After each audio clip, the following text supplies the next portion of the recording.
So hey everybody out there and internets in general, this is Karkarov and here we are back in Pillars of Eternity, the backer beta. It's time for my penultimate final, tutorial videos. Basically at this point, Eternity has been given an actual release date, which will be March 26th. It's roughly 1 month and 20 days away from the time I'm recording this video. And with that announcement, they also announced that we're going to release the final version of the backer beta, which in this case is version 4.3.5, the version I'm playing right here. So it's time to do the final tutorials because this is basically as close to the release game as we're going to get. Okay. This first tutorial video, I just wanted to go over the basic building blocks of your character though, and the easiest way to do that is through character creation, but primarily what this video is about, it's about your attributes, your ability scores, and your skills, as in your character talents. So the first thing to cover here is that most things are still the same from earlier beta versions. You've got the same races, obviously: human, Amala, dwarf, elf, Orlon, and godlike. I will point out that every race gets bonus stats, and no matter what race you are, you always end up with a positive bonus stat effect, not a negative one. There is no race that gets +2 this, -2 that, or anything like that. Every race comes out 2 points ahead. Humans get +1 resolve, +1 might, Amala +2 might, dwarves get +2 might, -1 dex, but +1 con. Pretty straightforward. I will throw out here at this point, because it's convenient to do so, that every race also has sub-races, and the sub-races have different sub-racial skills. In the case of humans, they are the one standout race because they don't get no special skill based on sub-race. They all get fighting spirit. Every other character race gets a different sub-skill based on their sub-race. But we'll get more into that later on. Same classes are available: Barbarian, Cypher, Fighter, Paladin, Ranger, Wizard, Chanter, Druid, Monk, Priest, and Rogue. We're not really going to talk about that too much, other than to mention that this is where skills start coming into play, because depending on your class, you get different bonus skills. In the case of Fighter here, you get Athletics, Lore, and Survival, all +1. None of this matters quite yet, so we're just going to glance over it. One of the cool things they have changed about character creation in the newer beta versions is that when you do get to the attribute screen, it now has these handy dandy stars which indicate which stats are, in Obsidian's opinion, important to your class. Depending on the type of build you're going for, you can kind of ignore or follow those suggestions. Obviously, the bright gold star means it's really important. The not as bright silver star means, hey, this is kind of important. And the ones with nothing on them mean, hey, maybe you throw some points in there, maybe you don't. It's interesting to see that might is not considered an important stat to the fighter. But anyway, so for each stat, you get different bonuses. We're going to go over those real quickly, since that's the key thing about this video. Might is one of the stats that has changed the least since the beginning of the beta, and that is that it still gives +3% damage, and it still gives +3% healing, and it does give +2 fortitude per point. And now, one thing I will mention to you that may be different from older videos you may have seen is that now 10 is considered 0. At 10, you get no bonuses whatsoever. You're just 0% versus everything. So for each point you go above 10, you get a bonus. For each point below 10, you get a penalty. So with Might, this is essentially your damage dealing and healing stat. This stat is pretty much important for everybody. I mean, if there is one stat that you just absolutely cannot dump, period, I don't care what kind of character you're making, this is probably it. I mean, do you really want to make a character with an actual penalty to the damage and healing they can do, much less a penalty to their fort save? I don't think so. So Might is probably, in general, quote unquote, the best stat in the game, in the sense that there really is no such thing as a character that wants to dump Might. Everybody wants some degree of Might, though some need a little more than others. I would never put out a character in this game that had less than 10 Might. That's just silly. I mean, you're really gimping yourself by doing that, so I would never do that. Next up, you have Constitution. Again, very similar to Might, it increases by 3%. It's also seen very little change since the very beginning. It gives 3% endurance and health, and 2 fortitude. To quickly, because it does fall under the rule of attributes, to quickly explain the difference between endurance and health for those who don't know. Endurance is your moment-to-moment general fitness, we'll say. Basically, it's used by some classes, sort of, as a commodity, mostly monks, but not really. Before I get too silly and too much back talk, its primary purpose is to determine whether or not your character is still standing or not. Endurance serves the point of what most games call HP. Health is what those who are familiar with old pen and paper RPGs or things like, how to put it, like the old World of Darkness RPGs, I guess is what I think of, is what you might call your wounds. You know, is your health is your real health. If you run out of actual health in this game, depending on the challenge settings, one of two things happens. You either maimed, which means you get a massive penalty to both your health and endurance, or if you're on a more hardcore challenge setting, you're just plain dead. And in this game, death is permanent. There is no resurrection. So if you lose a character in this game to death, they're just dead. See ya. So obviously, Constitution is an important stat for everybody. Some classes can actually afford to dump it a little bit. We'll get in more to that later if I do videos about specific classes. But essentially, if you want a character with lots of endurance, which means it's hard for them to go down, and a character with lots of health, then, you know, Constitution is the way to go. But really, it's more for tanky types. Characters that don't get attacked too often can afford to maybe kind of ignore it or even dump it a little bit. Next up, we have Dexterity, another stat that has seen a lot of change over the course, or I should say the first stat that has seen a lot of change over the course of the backer beta. What originally went from being accuracy, lost accuracy, and went to range bonus and attack speed, and then lost range bonus, but kept attack speed. And I think at one point they even increased the attack speed bonus a little bit.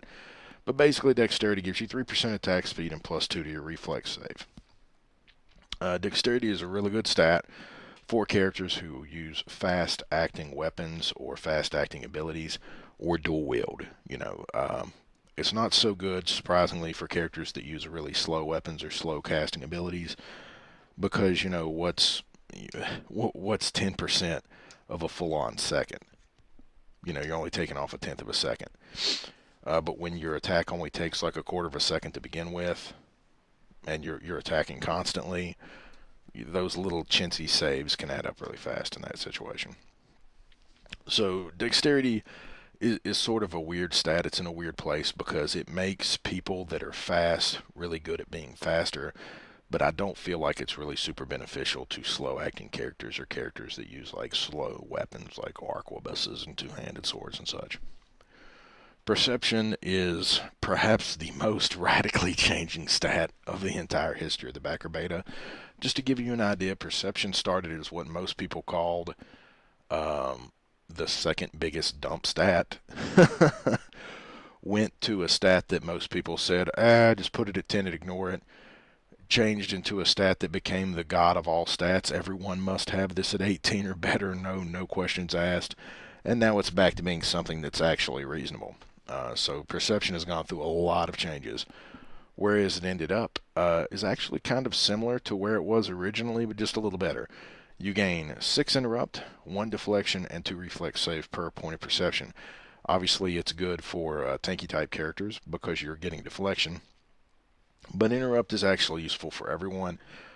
Just to talk a bit about interrupt for a second, because that is one of the attributes that is very new to Pillars of Eternity. I don't know of any other game that has a similar stat, actually. Interrupt is essentially your chance to not stun, but temporarily delay, we'll say, the act of your target. Now, that action could be anything. It could be them moving from point A to point B. It could be their melee attack, their ranged attack, reloading of a firearm. It could be their spell cast. Basically, it's your chance to slow down or delay the target's action, regardless of what that action is.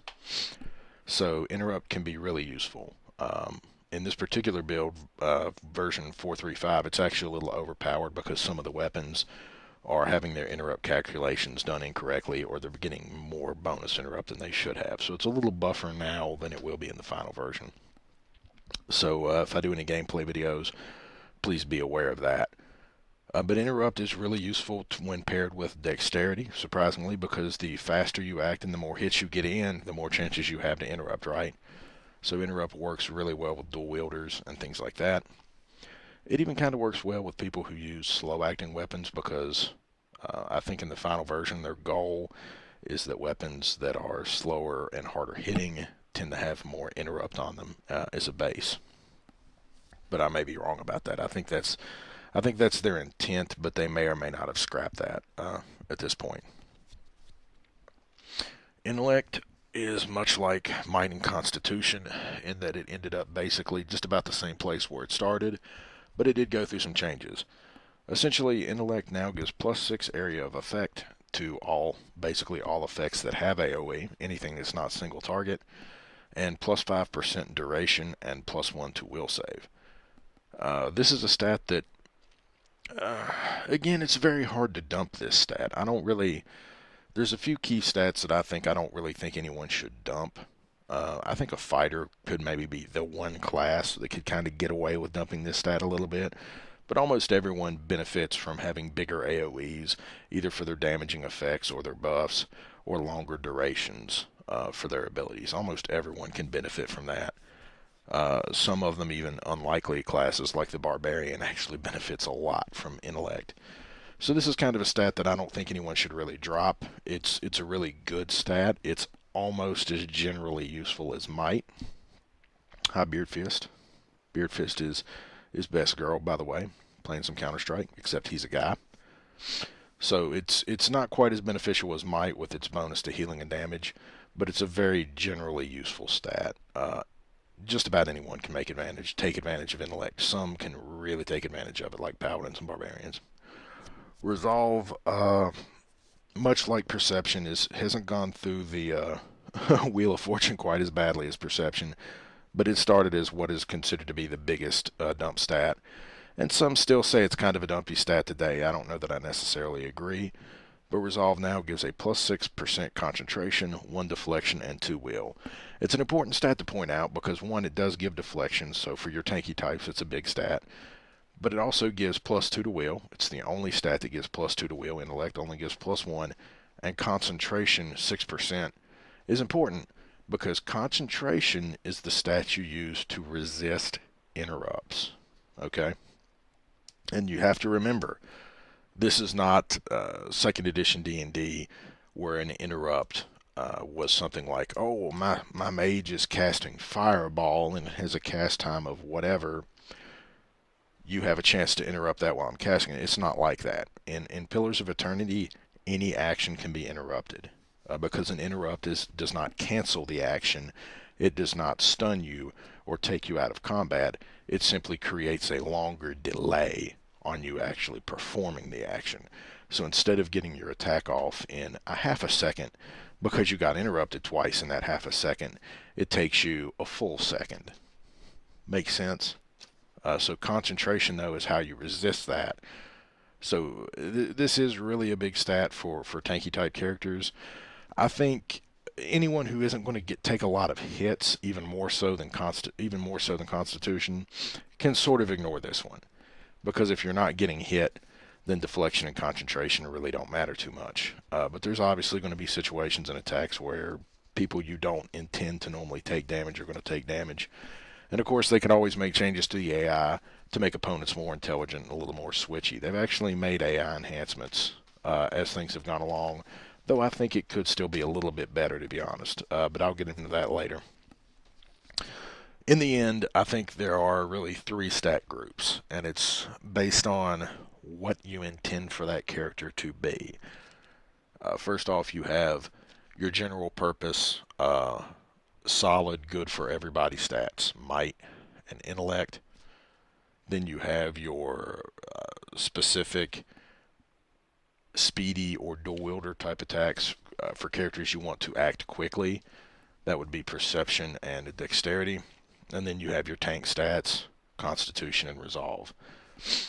And that's the way you should look at it. So if you're building a character that you want to be like a dual wielding rogue, you probably want to focus dexterity and perception a little more than other statistics.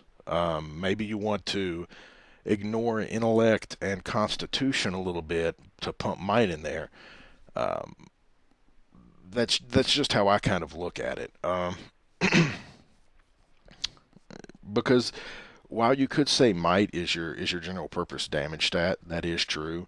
The truth of the matter is you have to think about it. I hate to say it like an MMO, since in this game there's really not a high percentage chance to miss. Sometimes it's less about how hard you hit, and it's more about how fast and how often you hit. And just like in the Fury Warrior in World of Warcraft, for example, there comes a point where you don't actually focus your damage, or at least in older versions of World of Warcraft. I'm not sure what the meta is right now, but there was a point where you would focus the speed of attack over the actual damage, because hitting faster was better because you got your character to a point where they either almost never missed or just could not miss. And I think that's kind of where the meta is with Eternity as well. If you're a dual wielding type character, I just don't think Midas is important. Now, conversely, obviously if you're making a character that acts slowly and attacks with big heavy hitting attacks that don't perform as often, dexterity and perception become less valuable, and obviously you want to focus things like might and intellect, because intellect increases duration of abilities, which includes your dots and damage abilities, not to mention the AoE, but might increases the raw damage they deal. So just kind of think about those things when you're building a character. It's not always, that's what I love about this stat system too. It's not always open and shut. You don't necessarily have to build a character a specific way. But anyway, let's finish up real quick. Just put some stats on there. We'll just ignore that a little bit. We don't need too much dex, don't need too much int.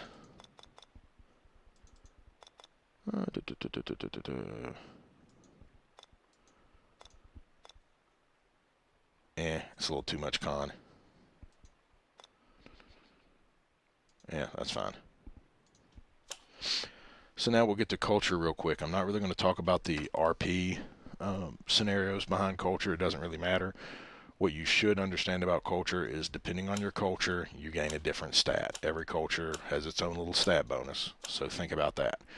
Also bear in mind, it's really important you understand this in character creation, that because you pick culture after distributing your attributes, notice that up at the top the numbers change as I change cultures. Because this is already factored in, the game assumes you're going to be from the A-tier culture when you create your character. So if you're not going to choose that, you need to go back and change up here as necessary.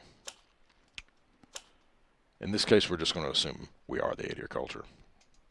Next, we come to background choice. Background choice is also important from a metagame perspective, and not just RP, though. I think you should choose for RP purposes, because you'll notice again, different backgrounds give different skill bonuses. Okay? So if you're a major min-max or grognard number cruncher, you need to pay attention to this too. We're going to go ahead and say mercenary for now. Let's just pick a face that actually at least looks human. Yeah, that one's fine. More choices for voice now. We'll go ahead and go with stoic.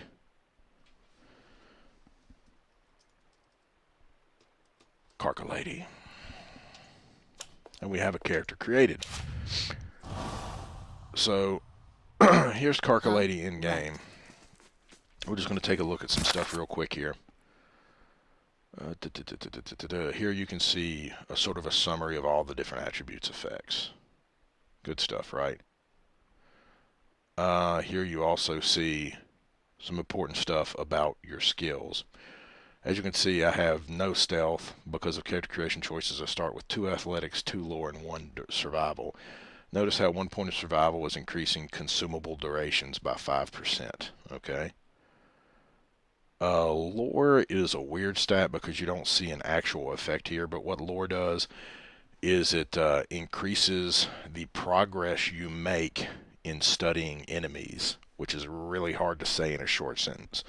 Basically, as you fight enemies, for example, the world famous deer woodian wood and stone beetles and adder beetles, you learn more about the enemy based on your lore skill. People with higher lore skill learn more about the enemy faster, and once you learn enough about the enemy, you basically fill out that enemy's lore entry, which gives you bonuses against the enemy, or the Becetary entry, I'm sorry, which gives you bonuses against the enemy, and filling out a Becetary entry also gives you XP.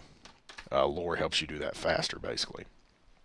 Athletics, you're gaining plus 10% max fatigue per point of athletics, and I think it's minus 10% combat fatigue gain. This is really a weird thing to describe. Basically, characters in this game gain fatigue based on what you're doing in game and participating in combat, and you lose fatigue by resting. So it's like the old Baldur's Gate thing where occasionally you'd be wandering through the woods and Jaehaer would be like, we must rest. I demand we make camp now. And just annoy the hell out of you. Like, imagine that. That's basically what it is, except you enter a much more stringent weakened state in this game than you did in the old Infinity Engine games like Baldur's Gate. And athletics helps that happen slower. I should also mention that all of these skills can come up in the sort of storyboard like choose your own adventure sequences where you see a lot of descriptive text and you're given a multiple choice response. All of these skills can come up in those sort of checks, and depending on what you do, the skills can have an effect on your ability to succeed at those. But anyway, quickly we're going to level up real fast. We're going to take one in mechanics and one in stealth, and we're just going to go next. I will point this out because this is really important. Okay, with skills, you'll notice I started with 6. Everybody gets 6 points per level, okay? Notice I already started at athletics too, but I'm only investing 1 point. See, it's only 1 point to advance because I'm still level 1. I just got those as bonus points based on my character creation choices. So every first rank is 1 point, and as you point up, it requires more points, right? So pretty straightforward.